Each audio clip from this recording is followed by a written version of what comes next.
Have you heard of the latest chismis? There's a location that's going to be the next BGC.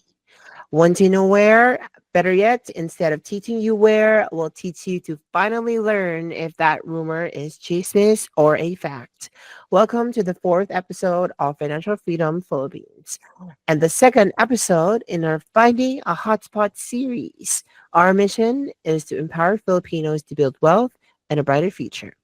We are driven by a deep love for the Philippines and a vision of seeing the country and its people flourish. My name is Kane, and joining me today are my amazing co-hosts, Georgina and Justin. Say hello, you guys. Hello. Hello. And together, we've spent years diving deep into the world of real estate, finance, and banking. Our goal to equip you with the insights, strategies, and inspiration you need to make smart, informed decisions on your investment journey. In today's episode, we're continuing our series on the secret to finding a real estate hotspot in the Philippines. So, Justin, why don't you do a quick recap on what we did last episode? Sure. So, what we discussed in our last episode is what is a hotspot, the core concepts of these hotspots, real estate market cycles, why timing is where the millions are made, why you might not want to buy in a hotspot, and why core drivers are so important. Now, if all that did not make sense to you, I highly recommend you go back to our first episode because it is a foundational piece and it sets up everything that we're discussing in this series. So please go back and watch that because it might be a little confusing for you if you start with this episode. Now, just a quick on why we created this series. The goal is to equip you with the skills and knowledge to identify and capitalize on emerging investment hotspots. Think of successful stories like BGC and locations that sought in values for investors who timed their entry right. This series helps you spot opportunities early, assess them wisely, and make informed decisions at the perfect point in the market cycle, positioning you when they're likely to grow. So, before we get into this episode, let me tell you something really important first. And I want our listeners to really remember this as well. So, good investments are determined by supply and demand. The more demand a location has, the more valuable it becomes. And core drivers help you spot where demand is likely to grow because core drivers act as demand magnets. They fuel desirability. So this means a higher potential for property value growth and greater stability long term. So keep this concept in mind as we learn about these core drivers, and you'll be able to see how they all fit together. In today's episode, we're going to talk about two very important core drivers, and both of them are a form of infrastructure, but we're going to focus on transport infrastructure first, and then we'll discuss what healthcare and educational infrastructure can do to an area. These are two core drivers that go really well together. Right. So let's talk about our first core driver, which is transport infrastructure. So I invite my audience to do this. Picture your dream home. And you guys, Georgina and Justin, picture your dream home. Okay. Oh. And then let's just say it's like maybe it's a mansion with 5 rooms, with 5 bathrooms, a pool, a gym, you name it. Now imagine that there's a catch and you have to drive up a mountain for 4 hours and a boat for 3 hours just to get there. So suddenly, this dream home that you guys have doesn't seem so dreamy anymore, right? So, I don't think but anything is worth that long of a commute. yeah, right? Some of our listeners are like, that's my everyday commute. Yeah. Sorry about that. Now, imagine in a bustling city where property prices are very high, like sky high. But then a new subway line opens up, making it super easy to live outside the city in bigger, more affordable homes. So what happens, right? People start moving out to save money, and the city's property values begin to dip. These are two examples of how infrastructure changes both our perspective on real estate and its value. But technically, what is transport infrastructure? Simply put, it's the basic physical structures and facilities that are needed for a region to run. So what do you guys think? What are the examples? What pops up in your mind when we say transport infrastructure? Like What? roads, budget, Yeah. bridges, Yes. Yep. There's about to be a subway in the Uh, Philippines. Public transport. airports. Yep. Probably. There we go. And what do you guys think these all have in common? I think that they really impact the value of real estate. Better answer actually is potentially movement. They all help move people. There we go. There we go. It exactly. They help move people technically, and without these infrastructures, people would find it really hard to move around the jungle or like move around like anywhere, right? So technically, it helps real estate values go up. But why does it exactly make real estate values go up? What do you think, Justin? I would say that it's about connectivity and livability. So, really, when you think about it, real estate is all about people, right? Because it's people that Mm, are living in these houses and it's people that are going to these offices. So, if you can make an area more livable, meaning it's easier to get to and from, like in your example, I mean, that's an amazing house. But if you made that commute 20 minutes, I mean, it would just increase the value of that house, right? So transport makes it easier to live in an area. And then connectivity, meaning it's easier to get to other places as well, making it even more valuable. Again, if it's 15 minutes away from a beach, right, makes it super valuable. So it's those two things that I think makes infrastructure increase the value of real estate is connectivity and livability. I think yeah. that infrastructure is really like the phrase time is money. I think that infrastructure is Oh, like a very good yeah. example. Yeah, I think Absolutely. that people will pay for convenience. People want their free time. That's a valuable commodity. We never have enough time. And I think, yeah, the way that infrastructure affects that is a really big driver for people. Yeah, exactly. I definitely agree with that. And one more thing, since it connects people, especially to live outside the city, do you guys think that it has impact on areas outside the center? Absolutely. Yeah. Hmm. When people move away from the city because it's just as easy, if not easier, to get in, Exactly. they're living like people love to save money. So even though they value their time, they also value their money. They're super happy to move out if it's easy to come back into the city, do their job, go back home, and they don't need to compromise their quality of life. Yep, exactly. How about you, Justin? I think good context actually is to state that like the city center in most places is usually quite expensive, right? So Yeah. Yeah. because it's expensive, people want to find alternatives, but if there's no good infrastructure, they kind of have no choice. But then when you put infrastructure in and instead of it taking 5 hours to get into the city, it's 1 hour, then they're more likely to be like, okay, now I don't have to live in the city. I can live in places that are, 30 minutes, an hour away because of a new highway or because of subway or anything like that. And what that does is that increases the value of the places that are connected to the city. But Yeah. it can also decrease the value of the city center as well when that happens, which is Mm. an Yeah. interesting topic that I'm sure we'll talk about a bit later. Yeah, for sure. So technically, by the way you guys were describing it, it has so much advantages for individuals, for consumers, for residents, right?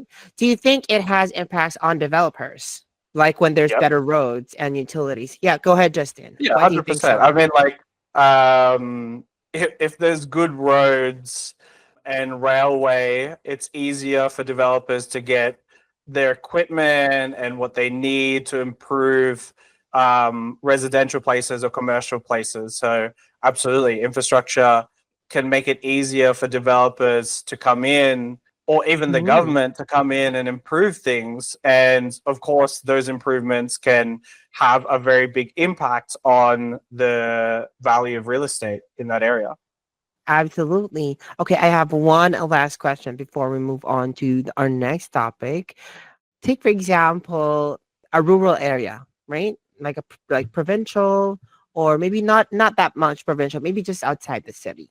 Do you think that a city with a rail service compared to a city without a rail service would see better capital growth? Definitely. I would say so for sure. I think that it's all about, like Justin said, that connectivity, right? Rail services make it easier to go places. More train Yeah, stops mean more opportunity to get there foot we go. traffic, means more jobs, more businesses, more people coming in to get coffees on their way to work. It's definitely a big economic boost the more rail services there are, if that's, the specific example, but it could be other things like bus stops or subways or even airports. Yeah, any type of infrastructure. Any type, exactly. It's not just rail services, it's any type. You got it.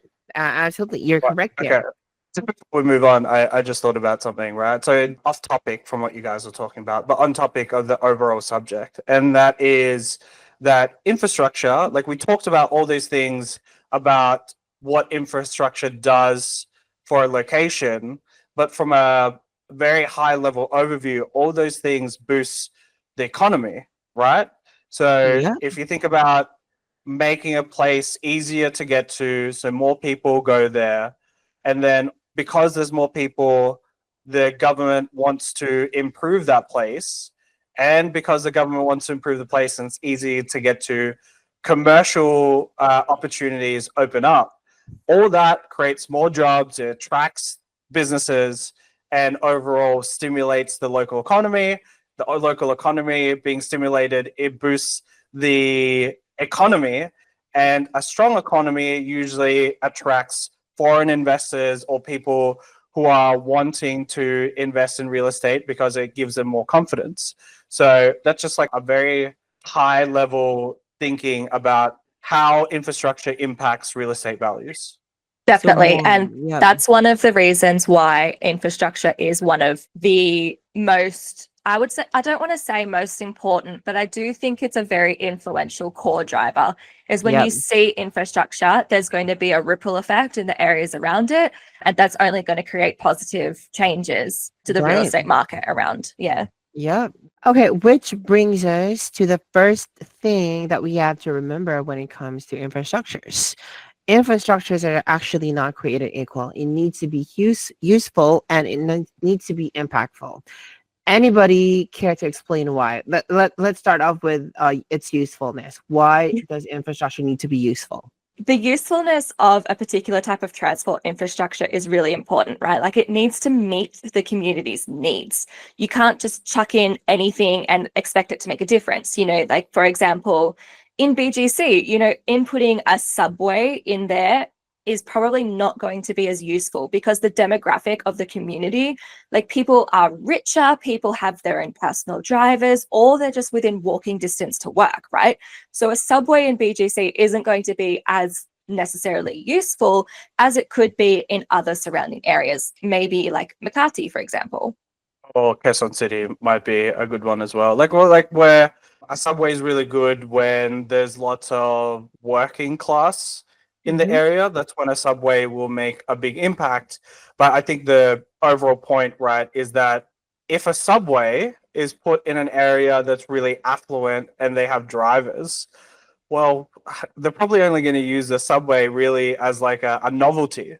Yeah, Like, exactly. I don't know if you've seen like actors use the subway as like to show like the real, like the normal people, They're a but normal they're only doing it. person. Yeah, they're only doing it as a novelty. They're not actually doing it because they're going to do that every day. So I think another example would be like putting an airport where it's not needed. Like if you put an airport in the trip where from Manila to Boracay, where you have to go from Manila to Katiklan and then take a boat to Boracay, right? If they put an airport in Katiklan and then an airport, sorry, if they put an airport in Boracay and the trip has to be you take a plane ride to Katiklan and then another plane ride to Boracay. Let's just say it doesn't make sense, right? But that's the point. And that's the point that we're trying to make. It doesn't make sense. So it doesn't make sense because why wouldn't they just go direct, obviously? But also, too, like people are just going to take the boat ride because it's only 20 minutes and it's a lot cheaper than a plane ticket. So Literally, this actually exactly happened in Australia. There was in Victoria, in Melbourne, there's actually two airports. So we have our main international airport, and then we have a smaller airport called Avalon Airport. Most of our listeners will probably have never heard of. And there's a reason for that, right? It's significantly smaller than the airport that's already there. It's a lot harder to get to. There's not public transport or infrastructure supporting it. And a lot of flights don't go there because it's actually more costly to land in this smaller airport for some reason. I think because the amount of ticket sales, just doesn't equate to the time spent at the airport or whatever it is. So just because there's a smaller airport and it's closer to the city doesn't mean it was useful. None of us use this airport. Nobody goes there. It's more cost effective to keep going to the same airport that already existed. Yeah. So that's for its usefulness. How about for the impact? You have to think about when you're investing based on infrastructure, you have to think about it from a standpoint of how transformative is this to the people in that area? Meaning, how impactful is it? Does it change the way fundamentally people move in and out of that area? Like, for example, an airport. An airport does really fundamentally, if it's useful, that is, fundamentally change the way people go in and out of that area. In contrast, if you're thinking about just, let's say, them fixing a pothole or them fixing maybe like a small part of a road because it's bumpy, I mean, people still use that road, and it's not really going to change the way people move in and out of that area. So it has to be impactful, and it has to change the way people move in and out of that area. Mainly, it has to make it easier for people to go in and out of that area. Yeah, so it needs to make the trip shorter, and it needs to make the trip more convenient. I'm thinking to myself, if somebody put in a set of traffic lights where there didn't need to be traffic lights, that's just an inconvenience, right? That's just another stop that I have to make. But if they're putting in a bridge that goes directly to my destination and it's a straight bridge, there's no stops, that's way more convenient, and it's probably a lot faster as well. So that is a significant and positive impact on my commute. A really good example of both is if you think about when they installed the airport at El Nido. So that airport is both very useful because it makes it easier for people to go to El Nido. And then it made an impact because now a lot more because it's easier to get to, and people don't have to take a boat, and people can go directly to El Nido. It made a huge impact on how people were going to El Nido. I don't have the stats, but I think probably a majority of people use that airport to go to El Nido. For sure. Yeah, because what's the other way you get to El Nido? You get a van from Puerto Princesa. Yeah, it's a crazy trip, by the way. If anyone takes that van, because they act like they're from Fast and Furious, which can be exhilarating, but personally, I like a safe trip. And so yeah, it fundamentally changed the way people were moving to going to El Nido. So I think that's a really good example. It absolutely encompasses the usefulness and the impact of an infrastructure. And yeah, very, very good example, you guys. Good job. 10 points for Gryffindor. Just kidding. Okay, so now that we've discussed about the usefulness and the impact of infrastructures, let's now talk about the second thing to remember about infrastructures, which is the waves of growth. So infrastructures have 3 waves of growth. So namely, the announcement phase, that's number 1, the construction phase, that's number 2, and the completion phase, that's number 3.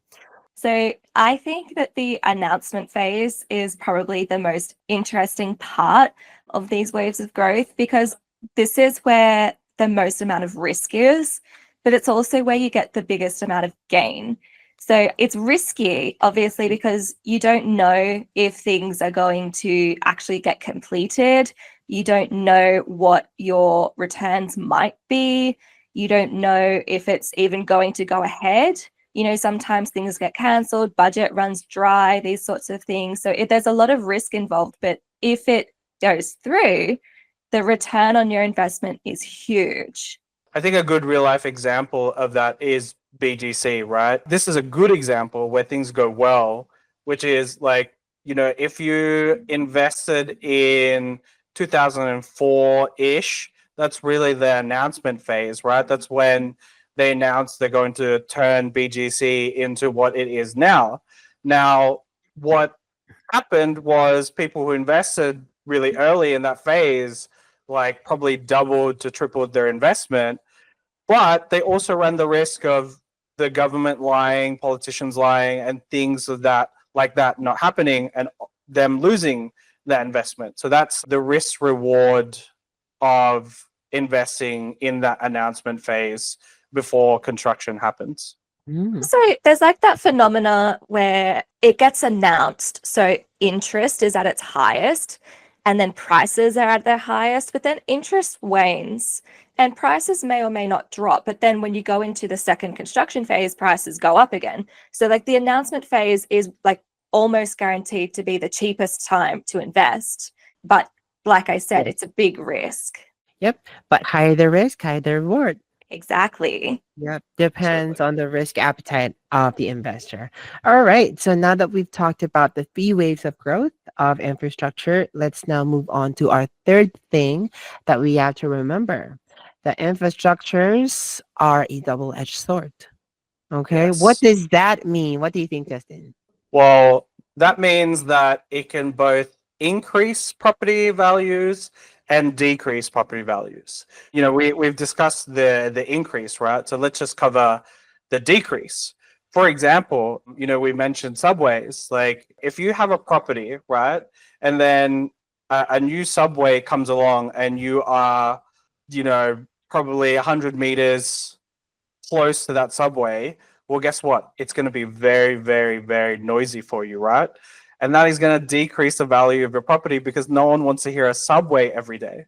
So that is one potential downside of new infrastructure.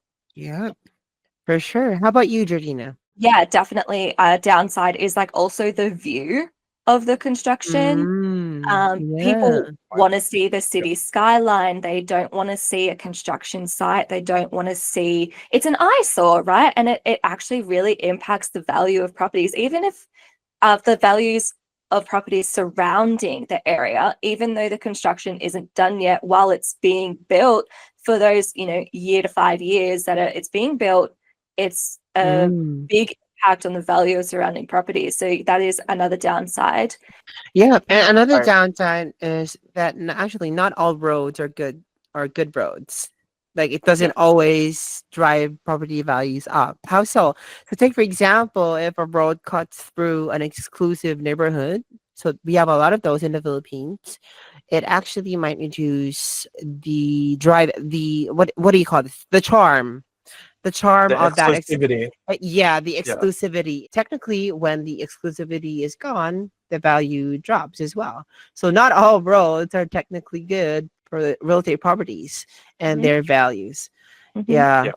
Other example that we mentioned earlier was the city, right? So a city building heaps of infrastructure really incentivizes people to live outside that city because again, cities are really expensive to live in. And if you make it really easy to live outside that city, through a subway or a highway, then people are going to pick, buying in, for example, BGC that's like 15 to 20 million probably, versus if it was, going from BGC to QC, for example, they added a new road and it's like 20 minutes, just hypothetical, right?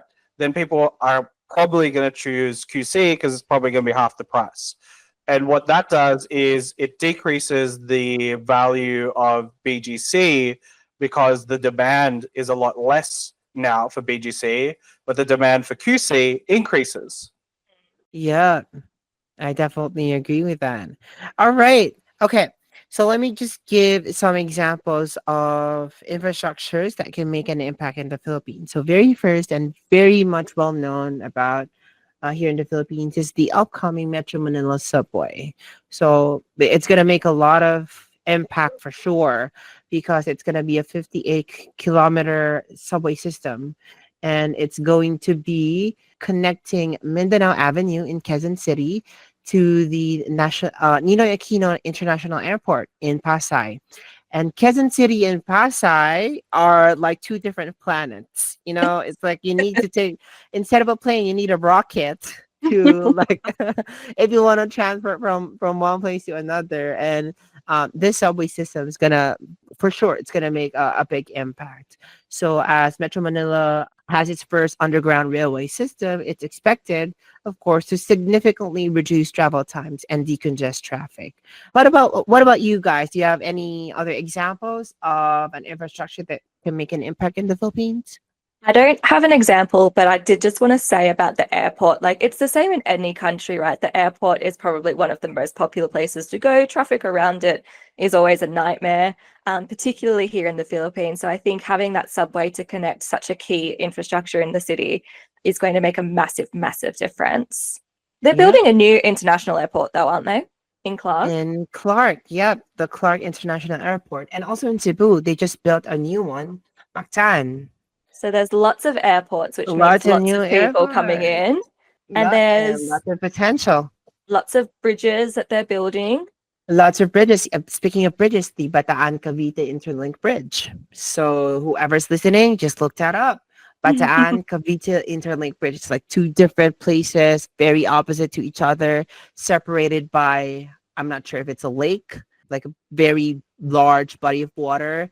And technically, that bridge is going to be one of the biggest bridges in the world. I think I've heard Longest of this bridge. one, right? Like, usually the commute at the moment, because you have to go around the water, it's like 4 Around. hours long. Yeah, exactly. And the bridge is going to make it like 20 Just minutes. 20, 30 minutes. Yep, Yeah, it's exactly. going to be very impactful. Yep, a lot of potential for growth in real estate market.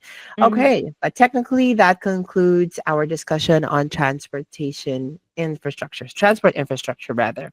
Just to do a recap, so technically infrastructure development is often a strong indicator of rising property values. So if you're looking at this core driver, you want to look for $1 billion project, right? Or a new transport system that's going to improve connectivity, accessibility, that will technically stimulate growth. So, such as those projects that we just mentioned, the bridge, the Bataan Cavite Interlink Bridge, the Metro Manila Subway, so many other upcoming projects in the Philippines. So, look at that if you're trying to assess or if you're trying to look for the transport infrastructure core driver.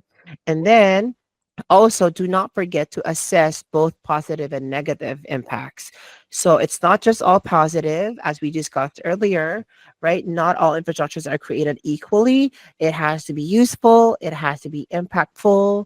Not all infrastructures are going to guarantee that real estate property values are going to go up.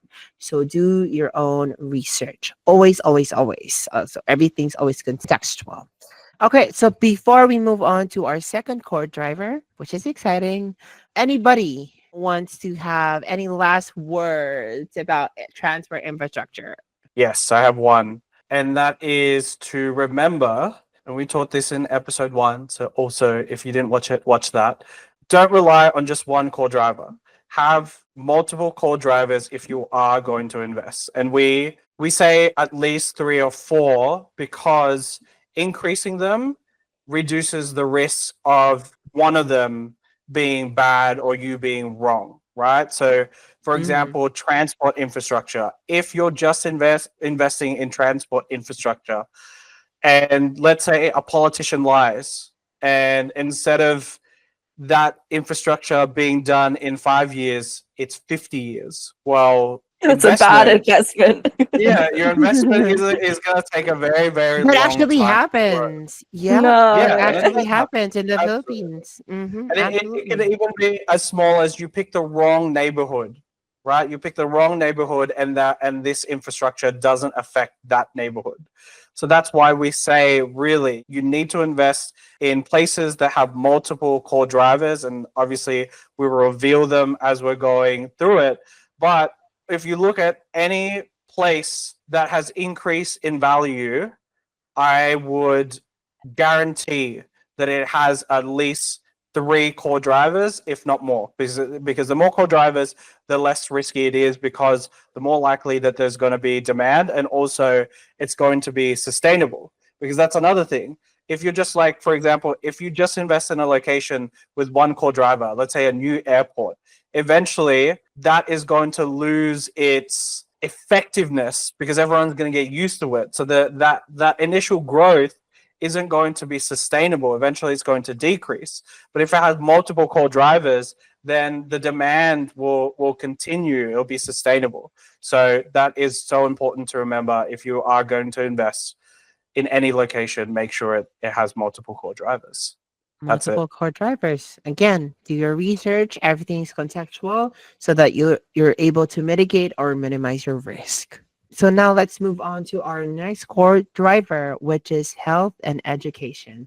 So, health and education as an infrastructure is our second core driver.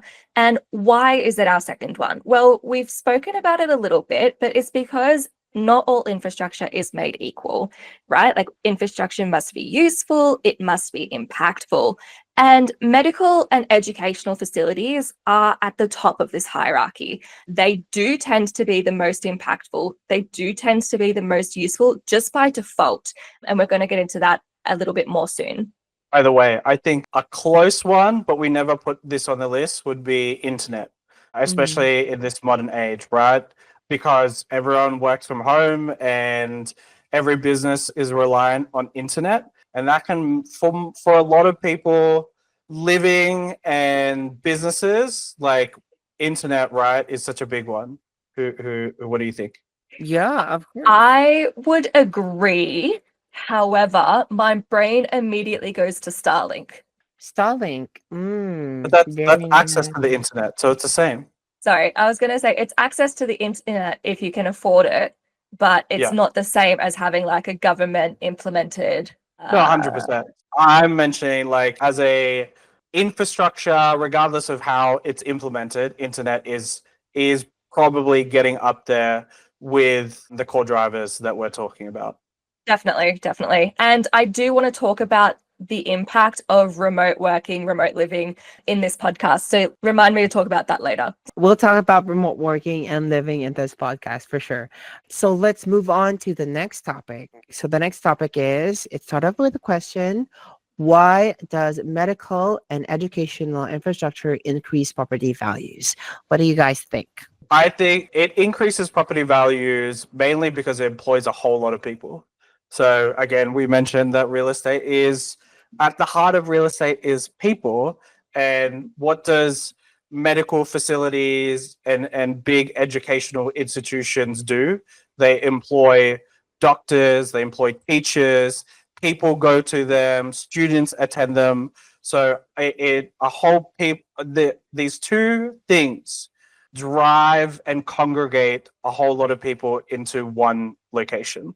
I would definitely agree with that. There's so many people who are required just to run these facilities, that not just doctors and teachers, but administration staff, for example, receptionists, nurses, librarians, everybody. There's thousands of people that are required to keep these places running.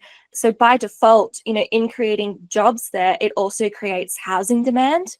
So people want to live close by, particularly obviously university students. They either live on campus, they live near campus, particularly even staff, they need to be close to their workplace. Medical facilities as well come to mind. Obviously, there are students still, doctors who are still learning, doing their placements. They're doing, according to Grey's Anatomy, 24-hour shifts, and then going to sleep in their break room, so they don't even go home, but they still want to be close by so that they have a nice place to rest after a long shift. People need to be close by because these facilities are so key in people's lives. So it drives property prices and rental rates. Yes, Justin? Yeah. Piggyback on that, it's pretty consistent, right? If you think about the turnover of people from these two institutions, like hospitals or big hospitals anyway are always full of people, unfortunately, and universities are always full of students. So there, with that housing demand, it's always a consistent turnover. And then if you think about also, students are taking 4-year courses, so they're there for that location. They're there for 4 years. They need a place to stay. And then, usually doctors and that stay for a long time as well in a hospital. Again, that there's a consistent amount of people in these areas where, hospitals and universities set up at. Yeah. Okay. So technically, those are for the renters. Those are for the people who need housing. What about businesses? Let's talk about businesses. So universities and hospitals, they also attract businesses like restaurants or retail stores and other institutions because these institutions create a constant flow of people, right? The Mhm. constant flow of people are the students that you just mentioned, the staff, the patients, the doctors, whoever. They need places to eat. They need places to shop, right? It's not just all work, it's just all study. They also need to relax and do some other things, right? So take for example, in universities, you often see cafes where students Yeah. study, right? You see bookstores, you see shopping centers, you see a local economy, a thriving local economy where areas have medical and educational infrastructures. Definitely. I agree with this one. I think that because these facilities are so large, other businesses really take advantage of that increased foot traffic. They see people coming in and out at all times of the day as well. So, like, university starts at like 8 o'clock and keeps going all the way until 8 p.m. Hospitals are 24 hours. People are always wanting a coffee just to give them that burst of energy. So, yeah, these commercial businesses are taking advantage of the flow of people. So it really does contribute so much to the local economy. Right. And of course, again, the first thing that we talked about were for the renters, for the individuals. And then the second thing about the businesses.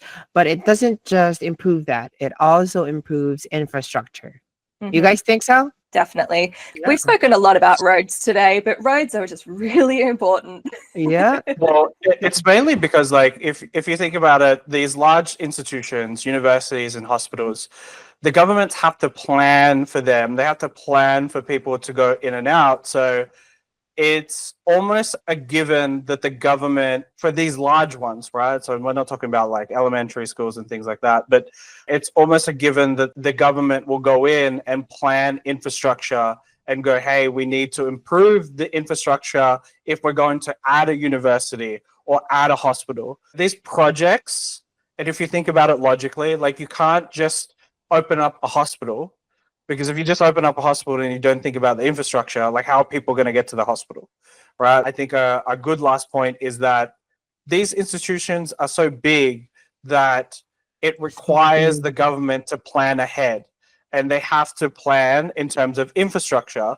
because you can't just place a hospital anywhere, because how are people going to get to the hospital, or how are people going to get to that university? So what the government has to do is they have to plan the infrastructure and Mhm. plan how people are actually going to get to these. And like we stated, infrastructure in itself increases real estate value. Yeah, so that means that it's a given that big hospitals anyway and universities will have good infrastructure. I think now's a good time to segue into the first thing that we need to remember, right? Which is that not all of the medical and educational facilities are the same. So because we're talking about core drivers, like, we very specifically are looking for times where we can make the most growth, the most rental yield. So we're looking for things that have the larger infrastructure. So we are talking very specifically about universities and hospitals. That's not to say that smaller infrastructure can't make a difference, but we are saying that it's a smaller difference. So when we're talking about universities and hospitals in particular, these are larger facilities that require more workers, more laborers to build it. Once it's built, it requires more staff. They serve more people. There's more people coming in and out on a casual basis. There's more patients at the hospital. There's more students in the university, all of that in comparison to something smaller like a medical clinic, like Medical City or an elementary school. It just doesn't serve as many people. The overall impact of this infrastructure on the community is much smaller. So that's not to say that it's a bad thing, but in order to take the most advantage, in order to make the most money, when we're talking about infrastructure as a core driver, we want these bigger infrastructures. Does that make sense?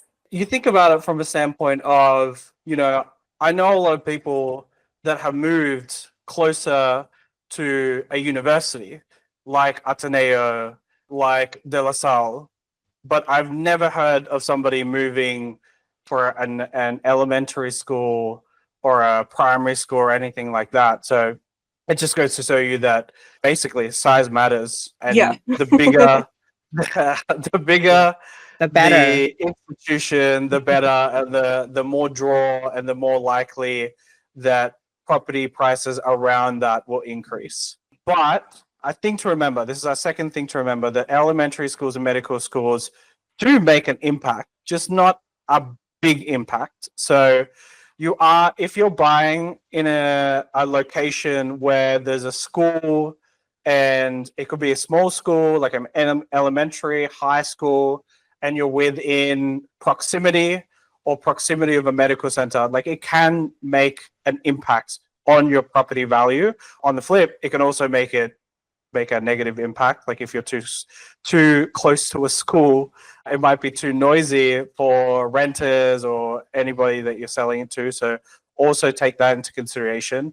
But we want to make it clear that yes, universities and bigger medical institutions have higher growth, but if you are buying in a place where maybe you're listening and you have kids and you're thinking of moving and living in an area, do take into consideration that these smaller schools do make an impact on property prices and property appreciation. I think maybe it depends on their portfolio.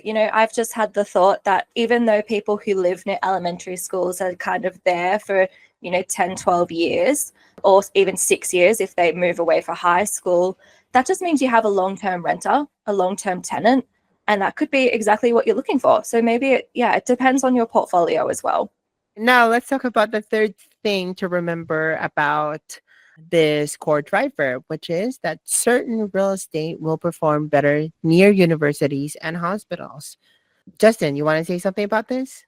Yes, actually.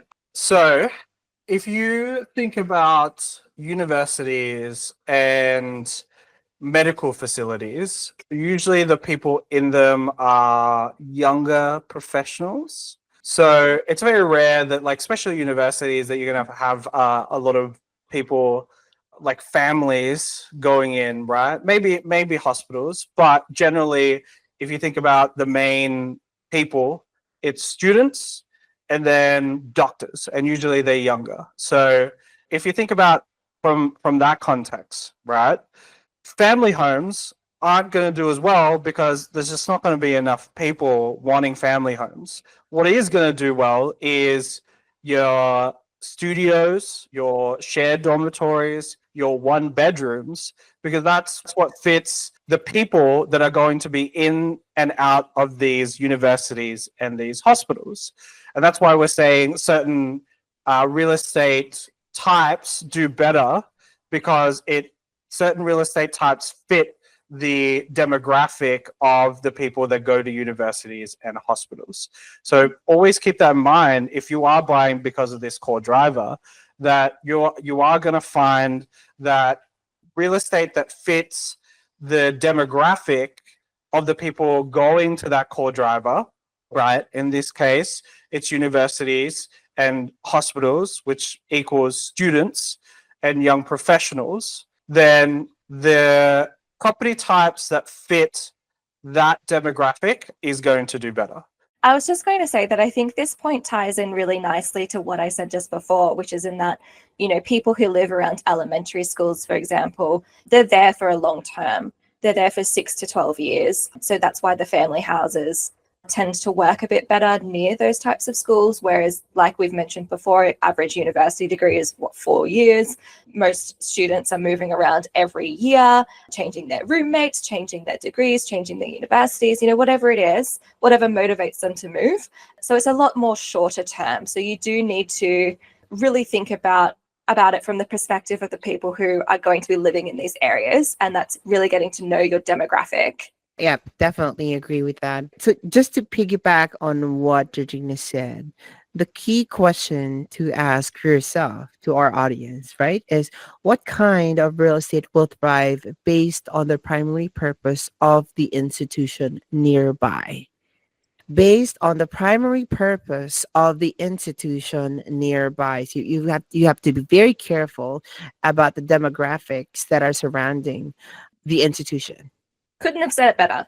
Yeah, for sure. I was going to say that point works for all the core drivers or whenever you're buying real estate, you have to think about the people that are going to buy. What's the reason why people are buying in that location and who's buying in that location? And then does the property that you're looking to buy fit the utility of that location? Super important. Mm, But in general, right, your family homes aren't going to do better than your shared dormitories, one bedroom, single, a studio than families because of the people that are going to universities. Yeah, it's so easy to get carried away with the idea of what would I like to buy? And unfortunately, like you're probably not going to be the person living there, right? So you need to think about who actually will and what they'll want. mm. And that's how you figure out your demographic. Yeah, definitely, for sure. Okay, now that we've talked about demographics and how certain real estate areas perform better near universities and hospitals, let's talk about another thing that we have to remember when it comes to this core driver, which is that it usually comes with multiple core drivers. Georgina, Yeah, you want to talk about this? Mhm. I do, yeah, because infrastructure is actually one of my favorite core drivers. And I think that it's because it's very easy to spot because it has such a big ripple effect, right? So infrastructure on its own, is, okay, so I'm going to live near a university. Is that enough to make me buy this property? Probably not on its own, right? So it's not enough to build buyer confidence. It's not enough to make people flock to these areas. You also need the roads, the shops, the demand for rental properties. That's why the hospitals and the educational infrastructures have such a big ripple effects because they're such large institutions, because they require such big planning from the government. That all of these other types of infrastructures and other core drivers are going to come along in the same area. So it all comes together to affect each other really positively and maximizes growth. So it's a pretty easy default core driver to look for when you're trying to find that perfect investment property, right? It's easy to spot. It almost always has these other core drivers, like the transport infrastructure, like internet, like job nodes that we're going to get into next episode. In saying all of that, though, of course, it's not guaranteed. Yeah. Sometimes a university or a hospital is the only core driver in the area, and that sucks, but that usually is the case when it's, being positioned in a remote area. So again, this is why we keep falling back to don't just have one or two core drivers. You do need to look for 3 or 4, but 9 times out of 10, universities and hospitals are they're a pretty safe bet.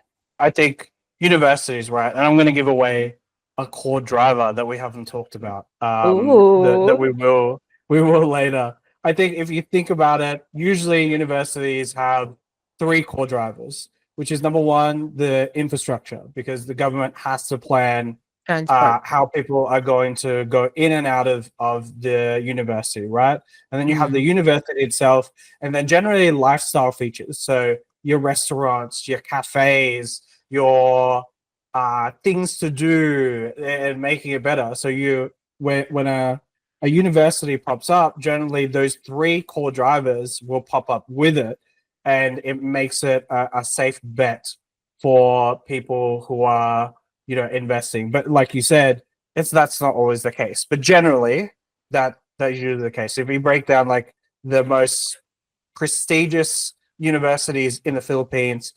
Ateneo, UP. someone help me out here, UP, Yeah, UST. also, they'll have those 3 core drivers of For they'll sure. have the university, they'll have good infrastructure, people They being have able to go in and lifestyle. out, and then some lifestyle features that will For make it sure. good for people to live around that area. Are we talking about lifestyle features next episode? No, I think it's a bit later. I'm really excited for that one. That's a really fun one to talk about. Yeah, very fun. Okay, anyways, going back to what we were saying earlier. So yeah, Georgina, you mentioned something about it's not always guaranteed, and sometimes it's gonna be one core driver in that area, It especially is. in cases where it's positioned in a remote area, right? It is. Yeah, exactly. So yeah, this brings us to our next and last topic to discuss, which is topic number 5, remote working and remote learning. So it's something really to think about because it begs the question, will this core driver impact on growth change with remote learning?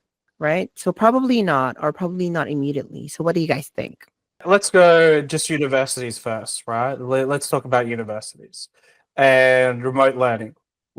So we're talking about if students are allowed to learn from home, which a lot of schools are.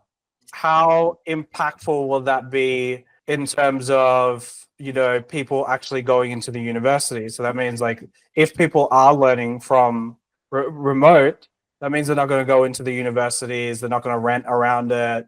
That means restaurants aren't going to pop up and all those things, Yeah. right? The effects of remote learning. I Yeah. think that because it's such a strong driver of local economy that the government will force, and I think they have a rule that or at least it's workplaces have a rule that I think it's like 70% of people have to Yep. work 70 in the office 30. and then like 30% can work remote, or it's like a hybrid, right? But Yep, a they hybrid. force people to go in because they understand the economic effects of people not going into these physical locations. So, will e-learning impact the value of universities in terms of its impact on real estate appreciation? I don't think so, because there's so much money to be made with people going into universities that the government will force universities to decrease or keep it at a minimum when it comes to remote learning. So that's my take. I'm a little conflicted, right? Because Mm. if you don't want to go to university, you don't have to. For the majority, right? Like you can Yeah. rewatch your lectures online if you just happen to miss it, right? So people are already not forced to go to class, except for Yeah. things like attendance, right? But also for things like when you have like your practical lessons, obviously you have to go in, right? So people are already self-motivated to go to school. They like going to school. They like learning in the classroom. They like seeing their friends. They like that social aspect. So I do think that remote learning has its place, and I think it should be an option.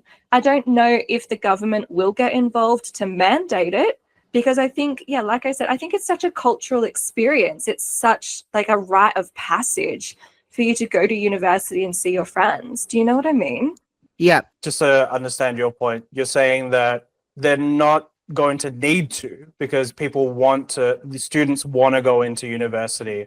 They don't just want to sit Mm. home and listen to lectures, right? Yeah, I think so. But if you think about like younger generation, and I'm gonna be devil's advocate to my own point. The younger generation, like they value lifestyle above everything. Like they value lifestyle above school and work, and they want to live, right? And if you can do your schoolwork and also live in an area that fits your lifestyle more, like a beach or like a happening place like a BGC, I do think you're going to opt into that. And then if that does happen, then that's when I think the government will step in and say, hey, like too many people are not coming into universities and we need them to come into universities. And that's when they'll be forced to mandate universities to decrease their e-learning. Yeah, but I do think that, like I said, there's those practical components of class, especially when you're in like a sciencey class, or you need to go in and use the microscopes and do your work there. You know what I mean? So I do feel like it'll be like a 1 day a week you need to come into university, and that's pretty similar to what it is now for a lot of students. So it'll be interesting to see what happens to it.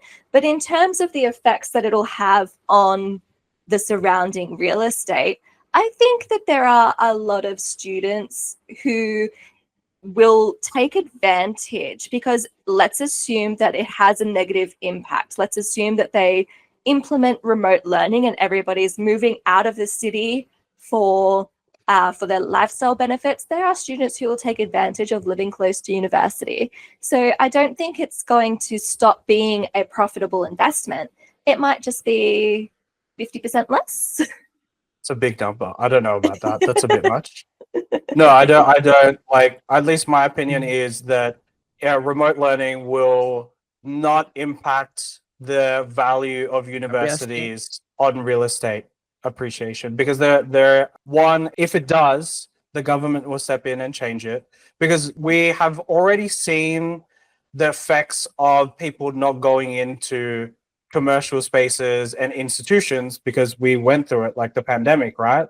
And then the government was desperate for people to go back in because they were losing so, like, retail and things like that were losing so much money. So they're not going to allow that to happen again. And like you said, that there are probably a lot more students who actually want to live out that university, especially because Filipinos are so group mentality. We love being in a group. We love being together. So I don't think remote learning will impact the value of universities in terms of increasing real estate appreciation.